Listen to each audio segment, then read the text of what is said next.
Hola y muy buenas tardes a todos. Bienvenidos a la última ponencia antes de la Semana Inspirational, que sabéis todos va a comenzar el lunes 5 de octubre a las 10 de la mañana y donde, por supuesto, os esperamos a todos vosotros.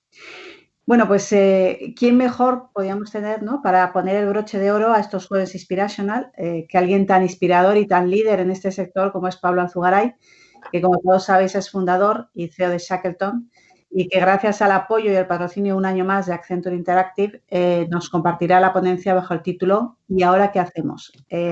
Solamente recordaros, porque lo importante es escuchar a Pablo y ahora mismo le doy paso, que todas las preguntas que se os ocurran o dudas sobre lo que él va a exponer, si dais scroll para abajo tenéis un área de chat donde podéis ir cargando las preguntas y al finalizar su ponencia se las trasladaremos en directo.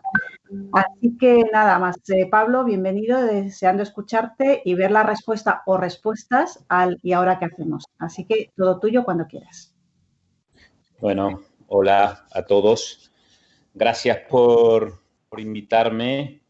Es una alegría volver al Inspirational y es un lugar y el IAB es un sitio que le tengo mucho cariño y estuve ahí hace muchos años un par de veces y la verdad es que me da alegría. Bueno, hablabais antes del título. Yo os quiero contar una historia que me parece que me hace gracia del título. Yo veo la pantalla muy borrosa, pero entiendo que vosotros no. Lo que tenéis ahí es un WhatsApp que me envió Anet Barriola. Anet Barriola es la directora de comunicación de la agencia, y entonces habíamos estado hablando de esto. Y entonces el otro día me mandó un WhatsApp que decía algo así como, yo no lo leo, pero decía algo así como, oye, hoy es el día que hay que mandar el título a lo de la ponencia de la IAB.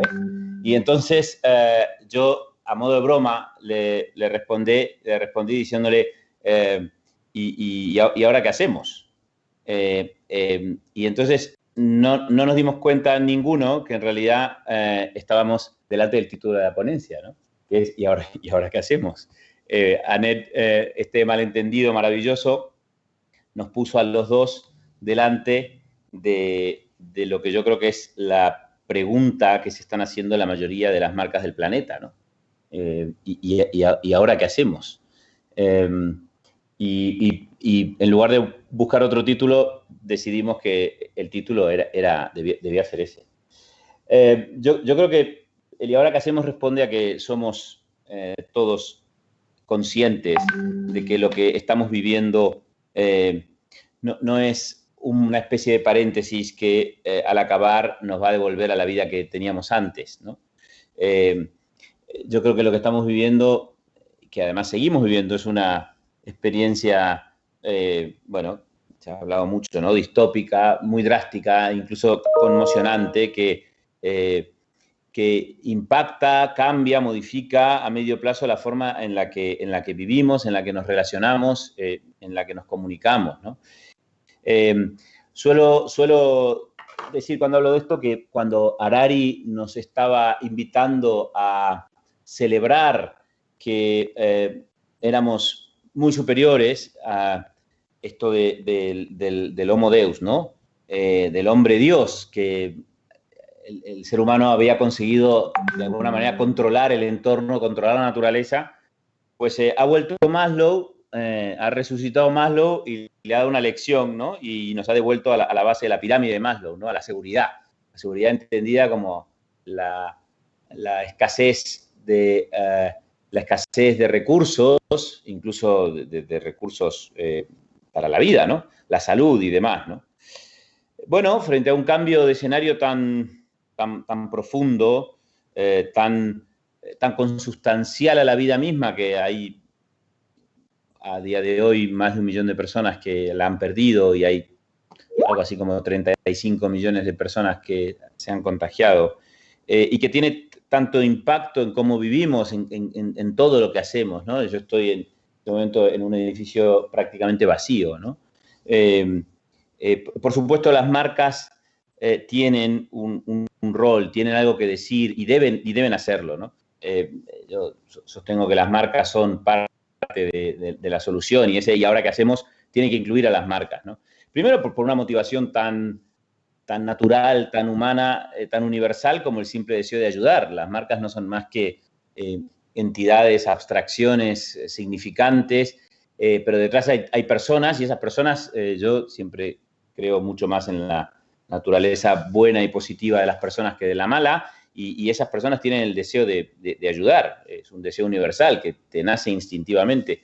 Por responsabilidad también, ¿no? Ante los clientes, los accionistas, los empleados, hasta ante la sociedad. Y también por un legítimo derecho, subrayo lo de legítimo, de la oportunidad, el sentido de la oportunidad, que no del oportunismo, ¿no? Un cambio de escenario del calado en el que estamos viviendo es una oportunidad para posicionarte, para plantear tu posición respecto a ese cambio de escenario, ¿no?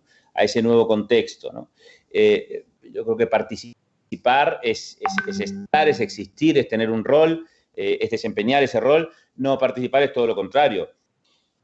Escribía también el otro día que a mí me parece que la gente va a reconocer a las marcas que lo están haciendo bien, va a recordar a las marcas que no lo están haciendo bien, y va a olvidar a todas las demás, a las que no están haciendo nada, ¿no? Además hay una cierta contrapartida en esta relación, ¿no? A la sociedad también le interesa que las marcas participen. Las marcas, primero, son parte de esa normalidad que queremos recuperar. Lo de la nueva normalidad es una frase más o menos resultona, por cierto, no es nueva, pero la gente en realidad lo que quiere es recuperar la mejor parte de esa vida que tenía, ¿no? Y en esa mejor parte las marcas son una fracción, ¿no? Y después las marcas desempeñan un rol didáctico, ¿no? Una función ejemplarizante. Cuando una marca hace una cosa, tiene una gran repercusión porque la gente lo ve y la gente pues la imita, ¿no? Otras marcas y a nivel particular, ¿no? Es decir, cuando vamos a un lugar y te dicen aquí, en marzo, en abril, pues aquí hay una distancia, o aquí hay que usar tal, o hay que ponerse mascarilla, tal, pues eso hace una labor didáctica en toda la sociedad que si no estuvieran las marcas, pues no lo haría nadie. Los gobiernos solos no lo pueden hacer, ¿no? Entonces, bueno, aunque la pregunta es, ¿ahora qué hacemos? Como parte del ejercicio, vamos a revisar también lo que han hecho, lo que no han hecho, lo que han dicho, lo que no han dicho las marcas, ¿no? Pusimos en marcha una iniciativa, alguno la conocerá, se llama Stand Up Brands. Es un proyecto de investigación que arrancó 24 horas después de la declaración del estado de alarma, y básicamente nos dedicamos a registrar y analizar lo que estaban haciendo las marcas en todo el mundo, ¿no? Y eso, bueno, nos permitió aprender algunas cosas, inspirarnos, y como esto es una sesión inspiracional, me parece que es bueno. Esto es un análisis que se hizo desde el 14 de marzo hasta el 21 de junio, o sea, el estado de alarma completo. En algún momento teníamos que cortarlo. Ahora, con todo lo que está pasando, no sabemos si volverlo a reactivar, pero bueno, hay un periodo de tiempo como muy formal, que es el estado de alarma, desde el 14 de marzo al 21 de junio. En eso analizamos las iniciativas de 340 marcas en 30 países. Son 460 iniciativas que trabajan, que tienen forma de anuncio o de una acción especial o de un contenido. Mirar y leer y entender esas iniciativas nos ha permitido también inspirarnos a responder ahora qué hacemos, ¿no? Y cuáles son las claves de lo que hay que hacer, ¿no? No quiero dedicar mucho tiempo a ese estudio, porque ese estudio está en la web y lo podéis revisar, pero vamos a ver 4 cosas, ¿no? Los temas principales, las marcas, los temas, los medios, los comportamientos, ¿no? Hay una cosa que siempre me ha llamado la atención, es que las primeras marcas, yo veo la pantalla borrosa, pero las primeras marcas, hasta la número 5, creo, son medios de comunicación. No deja de ser curioso que las marcas más mencionadas durante la pandemia sean medios de comunicación, o redes sociales, que eso es un medio de comunicación. Los temas, ¿no? La importancia, ¿no?, de los niños, por ejemplo, me llama muchísimo la atención. Me parece, esto después en el estudio, el que tenga ganas y sea y le guste la precisión de los datos, puede bucearlo, ¿no? Bueno, los medios, importantísimos, y los comportamientos, ¿no? El tema de, por ejemplo, el crecimiento de TikTok, los desafíos, la cocina, los aplausos, las videollamadas, bueno, y ahí sigue la lista, ¿no? Bueno, pues esto es importante ver qué estaba pensando la gente, ¿no? Pues la gente estaba hablando y pensando sobre esto. Estoy intentando, a ver. Vale. Bueno, hay también algunas conclusiones interesantes sobre los sentimientos, ¿no? Manejábamos básicamente 3 variables, ¿no? 3 parámetros, que era la esperanza, el miedo y la solidaridad. Es bastante interesante ver también cómo la gente reacciona ante determinados estímulos, ¿no? No sé, vemos ahí, no sé, lo de Amancio Ortega, por ejemplo, es espectacular, ¿no? No dentro de cuestiones políticas, pero desde luego la repercusión es espectacular, ¿no? Cómo la gente devuelve el estímulo que recibe, ¿no? Bueno, temas de miedo, ¿no? Lo que pasa, el cierre de los colegios, cómo dispara el miedo, los picos, evidentemente, de víctimas, y también cómo se dispara la esperanza, ¿no? El tema de los aplausos, que es un gran catalizador de esa esperanza, ¿no? Bueno, pues hay también aprendizajes que ahora luego en las conclusiones sacaremos, que nos ayudan a intentar responder, ¿no? Esto y ahora qué hacemos, ¿no? También hay un tema interesante respecto a los sentimientos, al estado anímico en función de la frecuencia de uso de los emoticonos, que también me parece una manera, bueno, muy actual de verlo, ¿no? Esperar porque esto funciona más o menos. Tengo un aparato conectado con el teléfono para pasar los slides y funciona, pero ahora no está funcionando. Bueno, a mí se me ha congelado la imagen, con lo cual no estoy viendo la pantalla. Si alguien en la organización puede... Estaba intentando poner el slide siguiente al de sentimiento, que era con unos emoticonos. No, el anterior...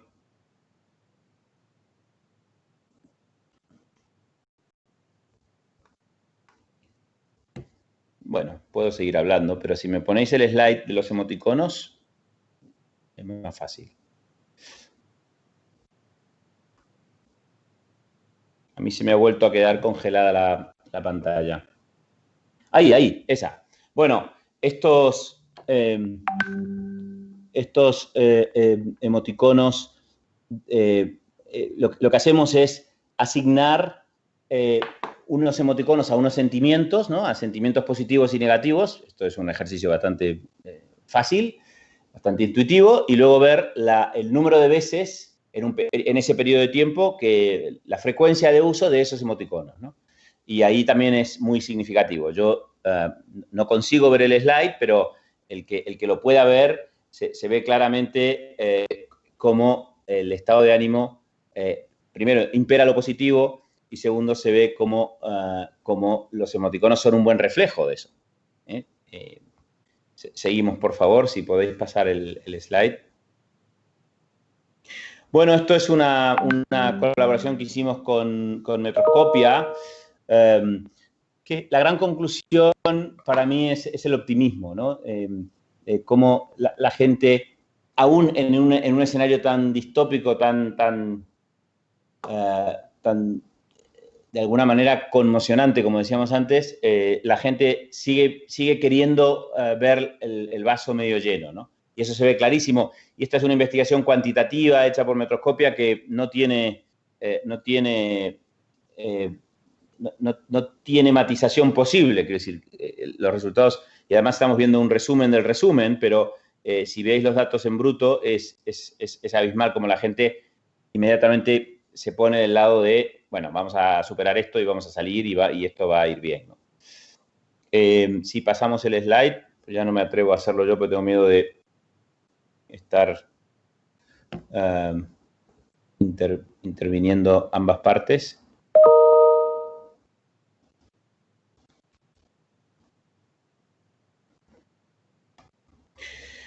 Bueno, aquí hay otra parte de actitudes ante la desescalada, se apoya en el slide anterior y vuelve a mostrar que los prudentes y los positivos son más que los temerosos y los que están más, digamos, en una actitud más retentiva, ¿no?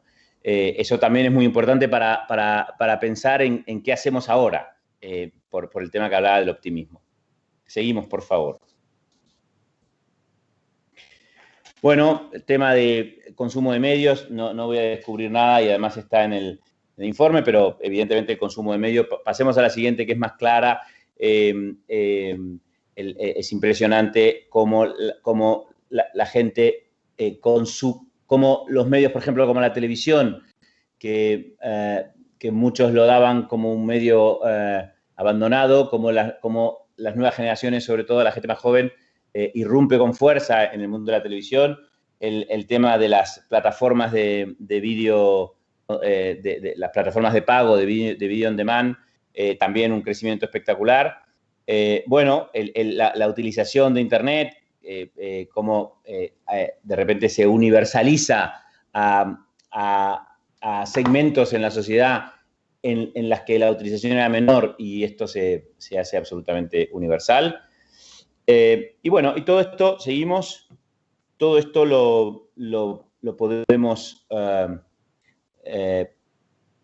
revisar con calma en ese estudio que se llama Standard Brands. Y yo creo que todo esto nos da un buen contexto para empezar a responder a la pregunta, ¿no? Yo no me atrevería a... No me sentiría muy pedante si me creyera capaz de responder a semejante pregunta, ¿no? Sin entrar en su dimensión más filosófica, no más antropológica, porque es casi filosófica la pregunta. Pero sí creo que podemos intentar, entre todos, de alguna manera, pensar cuáles son los componentes que podría tener parte de la respuesta, ¿no? Por lo menos la respuesta a corto plazo, la respuesta más táctica, ¿no? De decir, bueno, ¿y ahora qué hacemos? No me refiero al sentido de la vida, sino ahora qué hacemos el trimestre que viene, qué hacemos el año que viene, qué debe cambiar en mi estrategia de marca, qué debe cambiar en mi estrategia comercial, cómo tiene que ser mi comunicación publicitaria y no publicitaria, ¿no? Yo creo que eso deberíamos ser capaces de empezar a esbozar respuestas, ¿no? Y en ese sentido, bueno, pues me atrevo a hacer una pequeña parte. La primera palabra que coloco ahí, si pasamos, es propósito, ¿no? Hace no tanto tiempo, yo no veo la pantalla, o sea que espero que ahí ponga propósito. Hace no tanto tiempo, si lo medimos en los tiempos de las marcas, encontramos y desarrollamos este concepto que se ha afianzado mucho, ¿no? A mí me parece, casi me alegro, ¿no? A mí me parece la necesidad misma de definir el porqué de una marca, más allá de la contribución que ésta haga al rendimiento económico de la compañía, es una buena noticia en sí mismo. Es decir, que como sociedad nos preguntemos para qué existen las compañías y para qué existen las marcas y haya una respuesta alternativa para ganar dinero, ¿no? A mí me parece algo tan filosóficamente tan humano como buscar el sentido de la propia existencia, ¿no? Y eso me parece que habla bien de nosotros. Una demostración más de que cada generación, yo soy un convencido y soy un optimista de que cada generación mejora a la anterior y algo más que agradecer a la irrupción de la generación Z y de los millennials, ¿no? El decir, oye, las marcas está muy bien que sirvan para ganar dinero, pero tienen que servir para algo más que ganar dinero, ¿no? A la vez hay muchos casos, hace incluso más tiempo que la publicidad dejó de recomendar a las marcas que lo que tienen que hacer es solo decir, ¿no? Para proponer que además tienen que hacer, ¿no? Nosotros solemos usar una frase que es comunicar con hechos, ¿no? Es evidente que si en lugar de decir cómo eres, consigues que los demás digan cómo eres, ¿no? Es un trabalenguas, pero es una verdad universal. No hay que decir que uno es de una manera, hay que ser de esa manera y entonces la gente dirá que somos así, ¿no? consigues, además es muy eficiente, es muy eficiente ser consistente y tener propósito. Es una gran estrategia de medios ganados, entre otras de otra manera, ¿no? Hay un filósofo, me vais a matar, pero no me acuerdo, yo creo que es austríaco, austro-británico, que dijo aquello de que ética y estética son lo mismo, ¿no? La ética y la estética son lo mismo. El tipo se llama Wittgenstein. A mí yo no he leído muchísimo, pero he leído un poco sobre él y me gusta, y además me parece que es mucho más verdad lo que él decía a principios del siglo pasado, es mucho más verdad ahora que antes, ¿no? Yo creo que ética y estética son lo mismo, mucho más que antes, o al menos son inseparables, ¿no? Hubo un tiempo en el que una marca podía ser de una forma y pretender ser vista de otra forma. Eso está feliz y completamente terminado, ¿eh? La única forma de que te vean de una manera es que seas de esa manera. Y esto es parte de, ¿y el ahora qué hacemos? ¿No? Porque ahora qué hacemos? Bueno, si alguien tiene una tentación de ser de una manera y ser percibido de otra, que la abandone porque no va a funcionar. La responsabilidad social publicitaria, por ponerle un nombre, tiene que ser una estrategia que vaya más allá del greenwashing, ¿no? O es una estrategia o no es nada, o sea, no puede ser una táctica, no puede ser un elemento puntual, ¿no? Bueno, digo, o si no, no será nada, o sí, será algo, pero será pequeño y miserable, porque en el fondo será la necesidad de tranquilizar una conciencia, de hacer greenwashing, como decía antes, de ganar un premio, que evidentemente no será merecido, o aparecer en algún ranking sobre el tema. El verdadero propósito, que es en la palabra que estoy, tiene que ser la estrategia de la compañía. No puede ser una herramienta, ¿no? Yo además creo que eso es así. Más allá de algunas excepciones lamentables, yo creo que nuestra responsabilidad social colectiva como sociedad es real, es sincera. Yo creo que la gente quiere hacer la cosa bien, quiere ayudar, y es transformadora y es decisiva y construye además un futuro brillante de esta profesión, ¿no? Que es, vamos a hacer que las marcas contribuyan a hacer un mundo mejor, ¿no? Eso es, bueno, muy especial.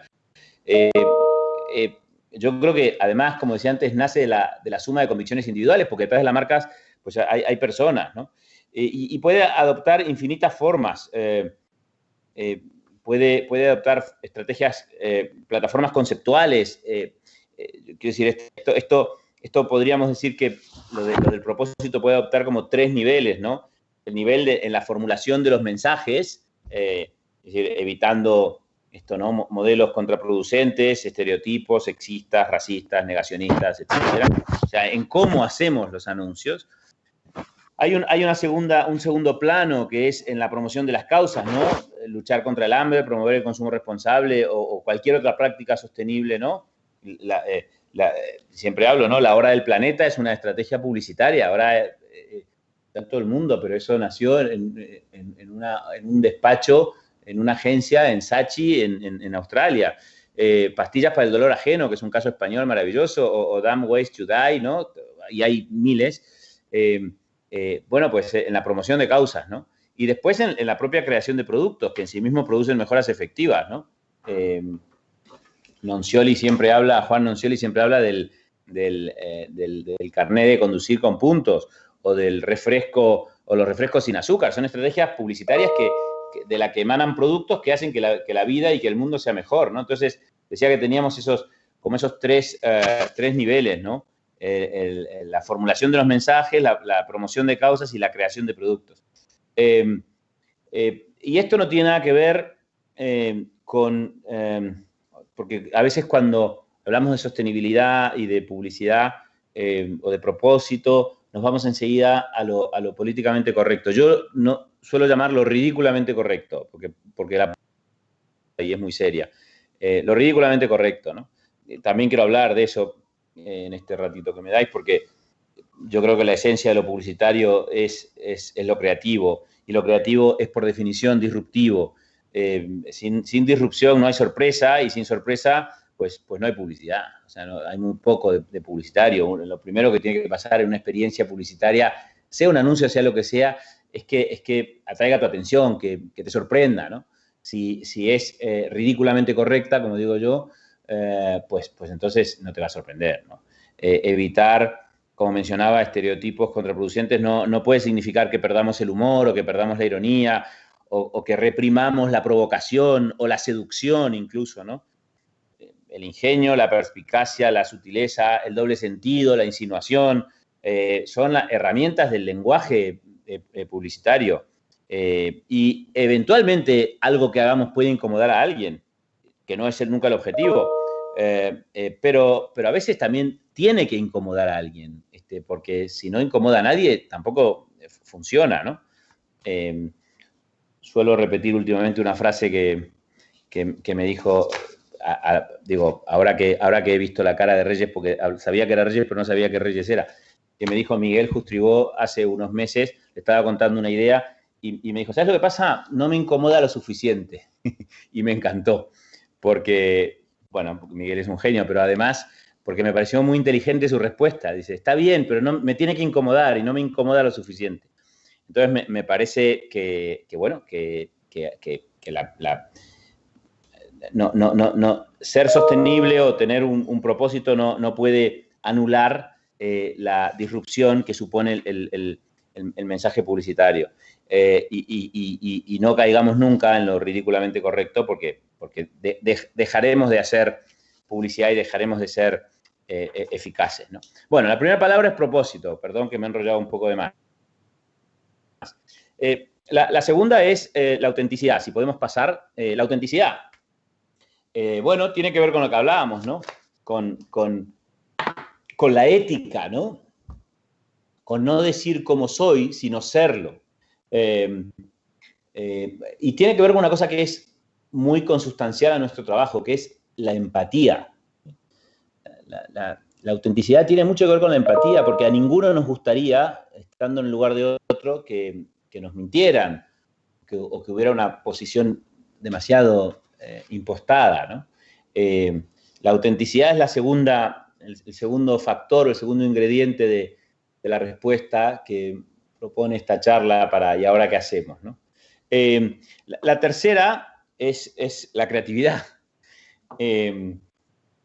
La creatividad entendida como, otra vez, como la disrupción, como la innovación, ¿no? Como esa manera particular de conseguir eficiencia y eficacia. La creatividad es una gran palanca de la eficacia.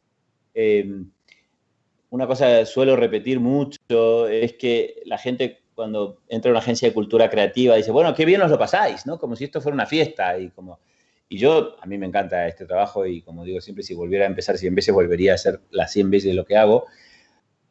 Pero no me lo planteo como una fiesta. Trabajamos en una cosa que nos tomamos muy en serio y la creatividad es una palanca de la eficiencia y de la eficacia, porque si yo consigo darle una forma a lo que quiero decir que en tu cabeza sea más recordada, más comentada, más repetida, básicamente que no se me enfade nadie de los medios, pero básicamente tengo que invertir menos en medios para llegar a mayor notoriedad, menor necesidad de inversión y por tanto es una palanca de la eficiencia. La creatividad debería figurar en los balances porque es un gran aliado de la eficiencia, de la optimización de los recursos. El cuarto ingrediente, quedan pocos, además me están diciendo que no hable mucho más. No me están diciendo nada, eso es mentira, me lo digo yo a mí mismo. Es el trabajo. Dale al siguiente. Bueno, yo no lo veo, pero me imagino que ahí estará trabajo. El trabajo, ¿no? Yo soy un gran defensor del esfuerzo, de la resiliencia, de la resistencia. Llevo 35 años trabajando con tipos increíblemente brillantes, pero soy muy consciente que yo no soy uno de ellos. Y la única manera que consigo conseguir, bueno, que alcanzo objetivos, que voy consiguiendo cosas, es trabajando mucho, tomándomelo muy en serio, preparándome, escribiendo, leyendo. El trabajo para mí es un factor esencial en que las cosas sucedan, ¿no? Miro con absoluta admiración y con absoluta envidia cuando alguien consigue un gran logro sin mucho trabajo, en base a una especie de talento o de iluminación, y conozco gente que lo tiene y es maravilloso, pero la mayoría de nosotros, si me pongo yo el primero, no lo tenemos, entonces hay que trabajar mucho, no hay otra. Y el último de los factores que, leyendo y pensando y tratando de que no me quedaran 20, por eso lo reduje a 5, es el optimismo, ¿no? El optimismo también me parece fundamental en la respuesta de ¿y ahora qué hacemos?, ¿no? Yo sé que es muy desmotivador, ¿no?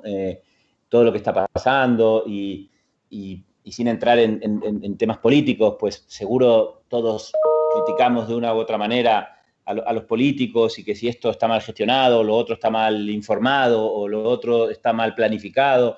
Y no digo que no, pero la pregunta es qué estamos haciendo nosotros, ¿no? Y además, seguramente yo soy muy liberal en eso y no creo que nadie me va a salvar ni a proteger, ni me voy a salvar yo, me voy a proteger yo. Y entonces creo que el optimismo y esa determinación para que las cosas arranquen y se pongan en marcha, con toda la responsabilidad del mundo, con todo el propósito del mundo, pero es fundamental. Bueno, y estoy terminando. Debo decir que cuando puse las 5 palabras, que fue hace 48 horas, me pasó una cosa que nunca miro y que nunca me pasa, pero esta vez me pasó, y es que si juntáis las primeras letras de todas esas palabras, queda una palabra que es pacto. Entonces, bueno, no sé si esto se puede llamar un pacto o no, pero yo os propongo un pacto de propósito, autenticidad, creatividad, trabajo y optimismo para responder a esta pregunta de qué hacemos ahora con las marcas en una situación que no termina de estar resuelta y que no nos va a quedar otra que avanzar en este desconcierto en el que vivimos. O sea, no podemos esperar a que la cosa pase para ponernos manos a la obra, ¿no? Y bueno, y con esto creo que había un gracias en algún lugar. Con esto doy por terminado. Me he pasado creo que 5 minutos esta charla, que vuelvo a agradecer la invitación. Muchas gracias, Pablo. Vamos a pasar ahora al turno de preguntas, que hemos recibido unos cuantos por parte de la audiencia. Nos consultan, Pablo, que si crees que el teletrabajo está afectando a la creatividad en los equipos. Bueno, yo creo que sí, la verdad. O sea, yo creo que el teletrabajo está muy bien. O sea, no tengo absolutamente ninguna base científica para opinar lo que estoy opinando, pero yo creo que el trabajo está muy bien como una herramienta complementaria. Quiero decir, me parece maravilloso que hayamos roto una especie de corsé de cristal que la mayoría de nosotros teníamos respecto al teletrabajo. Quiero decir, yo no sé, había gente ya teletrabajando, pero ¿cuántos de nosotros realmente teletrabajaban de una manera más o menos habitual, ¿no? Yo creo que pocos, o por lo menos yo poco. Es decir, no entiendo teletrabajar como ir en el AVE respondiendo emails. Entiendo teletrabajar como decidir que un día o 2 días o determinado día no voy a venir a la oficina. Eso no lo hacía nunca. Entonces, a mí me parece que el teletrabajo es maravilloso como una herramienta complementaria, y es maravilloso lo que ha pasado en el sentido de haber roto ese corsé de cristal y entender todos que tiene sus ventajas. Ahora bien, creo que cuando el teletrabajo es un must, es decir, cuando es algo que está impuesto y es constante, y en lugar de ser la herramienta complementaria se transforma en lo nuclear, y en el trabajo creativo, porque habrá otros trabajos en los que eso no es así. Yo creo que no es, o sea, yo no lo elegiría como mi manera de trabajar. Perfecto, muchas gracias. También nos preguntan, Pablo, que como referente en el sector publicitario, ¿cuáles crees tú que van a ser las tendencias publicitarias para este 2021? Bueno, yo creo que tiene que ver con lo que hemos estado comentando, ¿no? Con el propósito, con la autenticidad, con la creatividad, con el trabajo y con el optimismo. O sea, yo creo que, es decir, además de todas las tendencias que ya veníamos arrastrando, ¿no? Todo lo que tiene que ver con la sostenibilidad, evidentemente, todo lo que tiene que ver con con la sostenibilidad entendido en un sentido amplio, entendido como lo entiende la ONU, ¿no? No solo la sostenibilidad medioambiental, que también, sino la sostenibilidad en un sentido transversal. Sostenibilidad también es igualdad, sostenibilidad también es inclusión. Desde ese punto de vista, yo creo que esos objetivos de la ONU definen las próximas décadas, las próximas 2 décadas de la sociedad. Y la publicidad, por responder a la pregunta de tendencias publicitarias, no es otra cosa que todo aquello que hacemos para influir en lo que la gente sienta, piensa o hace respecto a algo. Y por tanto, si eso es la publicidad, que yo creo que es eso, o sea, la publicidad no son los anuncios, la publicidad hoy adopta formas extrañísimas y maravillosas, en mi opinión, y el split de formatos es casi infinito, pero la publicidad siempre va un poco por delante de la sociedad o en el pelotón de cabeza de la sociedad, porque tiene que influir, en el mejor sentido de la palabra influir, pero influir en lo que esa sociedad hace, piensa o siente. Y por lo tanto, todo lo que afecta a la sociedad, por eso es una profesión, por un lado, tan estimulante, tan cambiante, tan divertida, y que se transforma todo el tiempo. A mí cuando la gente habla de la publicidad y dice bueno, pero la publicidad tiene que cambiar, yo digo, la publicidad no ha hecho otra cosa que cambiar, porque si no hubiera cambiado, si no estuviera cambiando todo el tiempo, no existiría, porque dejaría de funcionar. Si cada vez hay más formatos publicitarios, cada vez hay más agencias o compañías que hacen lo que hace una agencia, pues será porque la publicidad funciona, cada vez hay más inversión, porque hay una especie de trampa mediático-semántica, ¿no? Cuando dices, la inversión publicitaria se ha estancado, pero eso es porque están midiendo la inversión publicitaria en medios convencionales. Si por publicidad entendemos una serie que haces en televisión, un monumento que conciencia sobre no sé qué cosa, un videojuego, un equipo de eSports o una tecnología que se adelanta a alguien para alinear lo que ese alguien va a comprar con lo que estoy ofreciendo, si todo eso lo consideramos publicidad, la inversión en publicidad hoy es increíblemente mayor que hace 10 años, que ya fue increíblemente mayor que hace 10 años más. Por tanto, las tendencias publicitarias son las tendencias de la sociedad, no puede ser de otra manera. Efectivamente, nosotros desde IAB también vemos ese crecimiento y cada vez más en el ámbito digital. Nos preguntan, Pablo, también cómo podríamos equilibrar estos 5 conceptos que nombrabas anteriormente para responder a esa pregunta de ¿y ahora qué hacemos? Equilibrar estos 5 conceptos con los objetivos de ventas de muchas empresas que cada vez son más elevados. Bueno, es que los 5 conceptos o la respuesta a la pregunta ¿y ahora qué hacemos? Tiene una función esencial, que es la función de negocio. O sea, la publicidad utiliza o puede ser considerada un arte, pero no es un arte, es una herramienta. Es una herramienta al servicio de las compañías, de las empresas.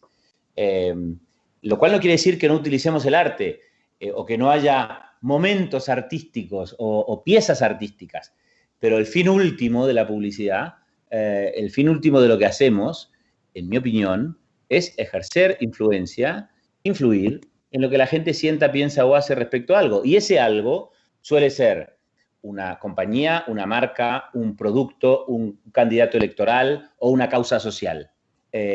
O sea, no siempre son ventas, a veces son votos o a veces son likes, pero en el fondo es influir, ¿no? Entonces, todo esto lo hacemos en ese sentido, que es paralelo a lo del propósito, ¿no? Porque el propósito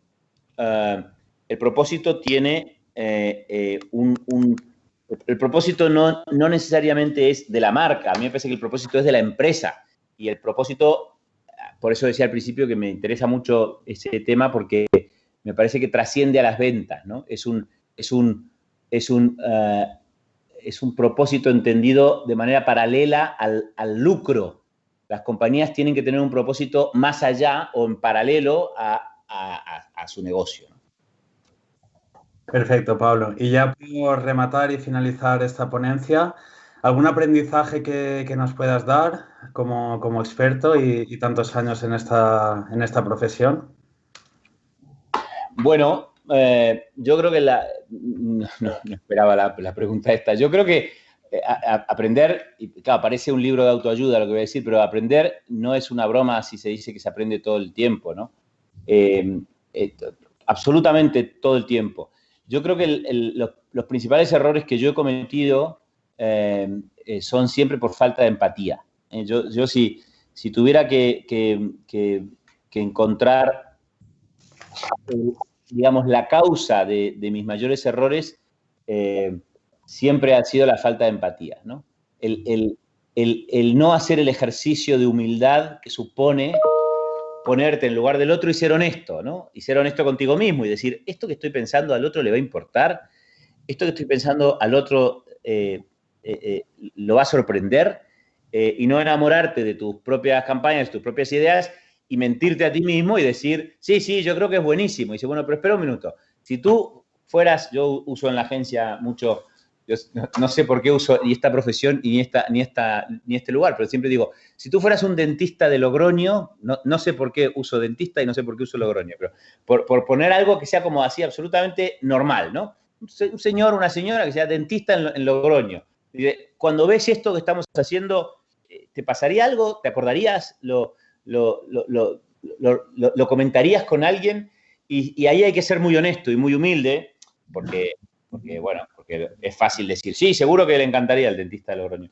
Pero es bueno ser humilde y ser honesto y decir, no, creo que el dentista de Logroño pasaría mucho de esto que estamos proponiendo. Entonces ahí hay que volver a pensar y pensar otra idea, porque eso es que no está funcionando. Fenomenal, Pablo. Pues muchas gracias. Vamos a ir terminando ya y dar paso a Reyes para que pueda cerrar la ponencia. Pues nada, como decíamos, seguro que nos iba a inspirar y nos ha dado ya muchas pistas para la pregunta. Así que solamente emplazaros a todos vosotros al próximo día 5, que empieza la Semana Inspirational, y que oiremos más temas inspiradores y más ventanas de oportunidad para seguir trabajando en la inspiración y en el desarrollo de esta industria que tanto nos importa. Muchísimas gracias, Pablo, muchas gracias a todos y nos vemos el próximo lunes. Un abrazo. Gracias y un beso. Hasta luego.